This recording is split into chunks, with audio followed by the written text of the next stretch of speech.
Hello friend, नमस्ते। मैं हूँ शशि। आपकी अपनी चैनल शशि की रसोई में आप सभी का स्वागत है। यदि आप लोग समोसे कचौड़ी के शौकीन हैं तो ज़्यादा तेल की वजह से नहीं खा पाते हैं, इस बारिश में हर दूसरे दिन आपके किचन में यही रेसिपी दिखेगी। इसे बनाना बहुत आसान है, घर में मौजूद सामान से ही बनाऊंगी। मैं आप लोगों के लिए ऐसी ही रेसिपी लेकर आती हूँ जो सभी लोग आसानी से बना सकें और ज़्यादा भाग दौड़ न करना पड़े। तो तैयार हो जाइए इस रिमझिम बारिश में गर्मा गर्म चटपटा समोसे कचौड़ी वाले नाश्ते के लिए। सबसे पहले उबलते हुए आलू से समोसे वाला स्टफिंग तैयार करते हैं। इसमें समोसे का ही जो सब आलू मैश करेंगे और सब भून के इसको बनाएंगे और तब तक आटा इसको ठंडा होने देंगे, तब तक आटा तैयार करेंगे। आटा को भी आधा घंटा रेस्ट देना पड़ेगा। फ्रेंड माफ़ करिएगा, जल्दी है, सफ़र के लिए बना रहे हैं, इसलिए जितना हो सके उतना ही हम वीडियो बनाते हैं। इसके लिए सारी आटा गूँथ के दो, उसमें आटा बता दे रहे हैं कैसे गूँथे हैं। आटा गूँथे हैं, उसमें मोयन के लिए घी डाले हैं, 2 चुटकी नमक डाले हैं और पीसी हुई चीनी डालकर उसका मुलायम आटा गूँथ लिए हैं। उसको आधा घंटा के लिए रेस्ट रखेंगे। आप रिफाइंड का भी मोयन दे सकती हैं। आटा रेस्ट हो चुका है। अब आधा घंटे के बाद उसमें से लोई तोड़ेंगे। लोई तोड़ने के बाद उसकी रोटी बनाएंगे। रोटी थोड़ी मोटी बनेगी, जैसा हम दिखा रहे हैं उतना मोटी वीडियो में दिखाए हैं।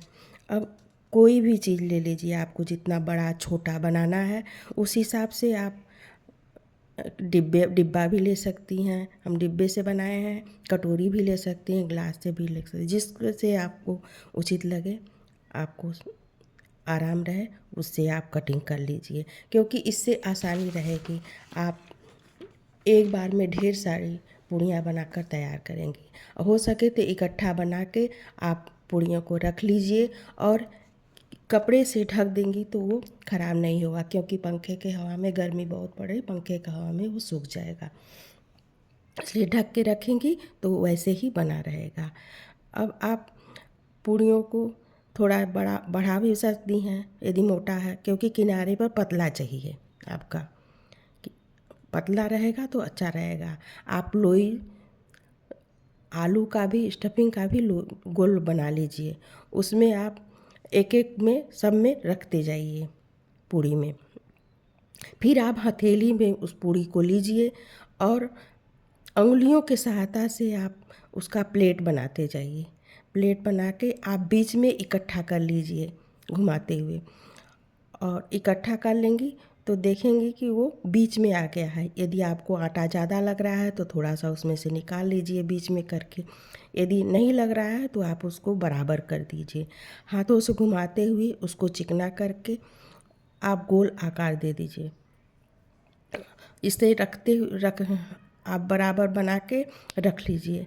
अब यहाँ पर हम उसको पकाने के लिए अप्पे मेकर में पकाएंगे इसे। तो अप्पे मेकर को हम डायरेक्ट हीट पर नहीं रखेंगे। इसके लिए रोटी जिस पर बनाते हैं तवा, उसको रखेंगे। पहले उसको रखेंगे, फिर अप्पे मेकर को रखेंगे धीमी फ्लेम पर, क्योंकि इसको धीमी आंच पे ही पकाएंगे, जिससे आपका नाश्ता मुलायम भी बनेगा और टेस्टी भी बनेगा। जल्दी तेज़ फ्लेम पर क्या होगा कि नीचे से जल जाएगा और बीच से कच्चा रह जाएगा। तो इसे धीमी आंच पर पकाने के लिए हम पहले तवा रखेंगे, उसके बाद अप्पे मेकर रखेंगे। अप्पे मेकर रखने के बाद आप घी या तेल जो भी आप ग्रीस करना चाहती हैं उस पर लगाइए नीचे। उसके बाद एक एक करके अपने जो बना के रखी हैं बॉल उसको डालिए। फिर ऊपर से घी या तेल ग्रीस करिए सब पर। ढक के इसको पकाना है। आप ढक दीजिए। फिर 5 मिनट के बाद आप खोल के देख लीजिए। यदि पलटने लायक है तो उसको पलट दीजिए। फिर आप ढक दीजिए। फिर आप 3 मिनट बाद फिर देखेंगे, क्योंकि 5 मिनट पहले आपका तवा इतना हीट नहीं था, अब नीचे से भी तवा हीट हो गया है, इसलिए आप 3 मिनट के बाद इसको पलटते रहिएगा। थोड़ी देर देखेंगी, आपको 2-3 बार 4 बार आपको पलटना पड़ेगा। 10-15 मिनट बाद आप देखेंगे कि आपका ये तैयार हो गया, दोनों तरफ से सुनहरा एकदम पक गया है। आप इसको निकाल लीजिए। और यदि ऐसे ही खाना चाहती हैं बिना कम तेल में, घी में, तो ऐसे ही खाइए, नहीं तो थोड़ा और घी यदि ऊपर से लगाना चाहती हैं तो घी लगा के आप इसको एंजॉय कर सकती हैं। सिर्फ इतने ही तेल में ये नाश्ता बनकर तैयार हुआ है। एकदम समझ लीजिए कि जीरो ऑयल है, उतने घी ऑयल।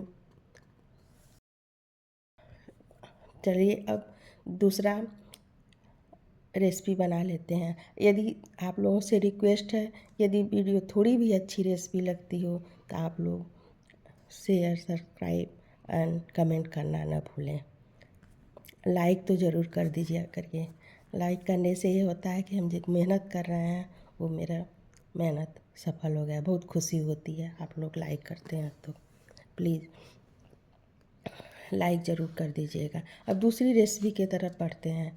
दूसरी रेसिपी सब वैसे ही बनेगा, लोई भी वैसे ही रहेगी, बेलना भी वैसे ही पूड़ियों को है, और सिर्फ इसको पकाने का तरीका अलग है। इसको हम एक पतीले लेंगे, उसमें पानी रखेंगे, पानी में नमक डालेंगे, ऑयल डालेंगे, उसको उबलने के लिए रख देंगे गैस पर। जब उबाल आ जाए तो उसमें जो बना के रखे हैं पूड़ी, उसमें स्टफिंग डालेंगे और इसका आकार थोड़ा सा चिपटा करेंगे, कचौड़ी की तरह, गोल नहीं करेंगे। आप गोल भी कर सकती हैं, लेकिन चिपटा रहेगा तो ज़्यादा अच्छा रहेगा। आगे हम आपको बताएंगे कि चिपटा क्यों कह रहे हैं। चिपटा करके इसको थोड़ा सा पूरी जैसे कचौड़ी बनाते हैं ना उस तरह। अब इसको जब उबल जाए पानी तो उसमें डाल दीजिए। आप देखेंगी धीरे धीरे करके ये ऊपर आ जाएगा, धीरे धीरे करके ये ऊपर आएगा। ऊपर आने का मतलब है कि ये पक गया है। नीचे रहेगा तब तक तो ये पका नहीं, ऊपर आने का 2 मिनट और पकाएंगी। उसके बाद गैस को बंद कर दीजिए और इसको निकाल लीजिए। निकालने के बाद ये जब ठंडा हो जाए तो इसको एक कढ़ाई या फ्राई पैन चढ़ाइए, उसमें थोड़ा सा तेल डालिए। यदि आप डीप फ्राई करना चाहती हैं तो थोड़ा ज़्यादा तेल डालिए, यदि सेलो फ्राई करना चाहती हैं तो कम तेल डाल के इसको उलट पलट के सेकिए। और फ्राई करना चाहती हैं तो इसको फ्राई करके करिए। यदि ऐसे ही जैसे भकोसा या फर्रे जो होता है, उस हम लोग गोईठा बोलते हैं, उसको इस तरह से यदि खाना चाहती हैं तो वैसे ही खाइए, वो भी टेस्टी ही लगेगा, क्योंकि अंदर इससे आप मसाला वाला आलू भरे हैं तो ये अच्छा ही लगेगा। यदि आप डीप फ्राई करना चाहती हैं तो डीप फ्राई करिए, सेलो फ्राई करना चाहती हैं तो सेलो फ्राई करके आप इस बारिश में आप एंजॉय करिए इस अच्छे समोसे कचौड़ी वाले नाश्ते को और बाटी को।